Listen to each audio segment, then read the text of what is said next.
Halo semua, perkenalkan saya Nima Dita Purnama Putri dengan NIM 181304108 dari kelas 6A Pendidikan Biologi. Pada video ini, saya akan membawakan materi terkait jenis-jenis spesiasi. Jadi langsung saja kita mulai. Adapun bahasan kita pada video ini, yaitu yang pertama terkait pengertian dari spesiasi dan yang kedua yaitu terkait jenis-jenis dari spesiasi. Pertama, kita membahas apa itu spesiasi. Jadi, spesiasi adalah suatu bentuk evolusi di mana satu spesies akan memunculkan spesies baru. Spesiasi ini disebabkan oleh berbagai faktor, di mana spesies baru yang dibentuk lambat laun sifat atau perilakunya akan berbeda dengan spesies aslinya.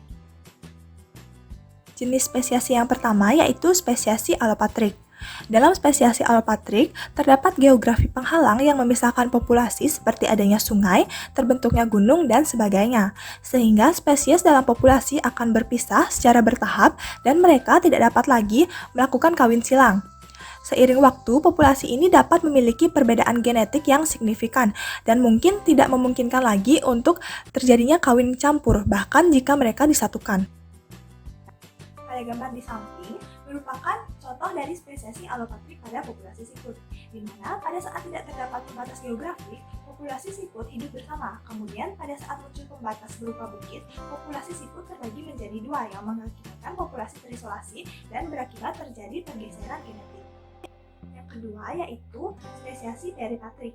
Spesiasi peripatrik mirip dengan spesiasi alopatrik, di mana sebagian kecil populasi terisolasi secara terpisah dalam lingkungan yang kecil dari populasi awalnya. Spesies peripatrik dapat mengurangi variasi genetik karena tidak kawin secara genetik yang mengakibatkan populasi baru dapat berubah baik secara genotip maupun fenotip dari populasi awalnya. Pada gambar di atas, populasi siput terbagi menjadi dua, dan sebagian kecil populasi siput mengalami isolasi akibat pengaruh geografik. Dan hal tersebut seiring berjalannya waktu juga mengakibatkan terjadinya penyimpangan genetik dari populasi tersebut. Yang ketiga yaitu spesiasi parapatrik. Dalam spesiasi parapatrik, spesies baru yang terbentuk secara terisolasi dapat membentuk populasi kecil yang dicegah dari gen bertukar dengan populasi aslinya. Spesies parapatrik merupakan dua zona populasi divergen yang terpisah tetapi saling tumpang tindih dan tidak ada penghalang fisik. Misalnya, suatu spesies tersebar di wilayah geografis yang sangat luas yang mengakibatkan individu hanya kawin dengan individu di sekitar mereka. Meskipun dalam hal ini tidak ada penghalang secara fisik seperti pada spesiasi alopatrik dan peripatrik, namun sedikit perbedaan dalam habitat wilayah yang luas dapat menghasilkan spesies baru dari waktu ke waktu karena subpopulasi menjelajahi beragam relung di dalam habitat. Jenis spesiasi yang terakhir yaitu spesiasi simpatrik. Spesiasi simpatrik merupakan spesiasi yang muncul di dalam lingkungan populasi asal yang terjadi karena isolasi genetik, misalnya karena perubahan struktur dan jumlah kromosom.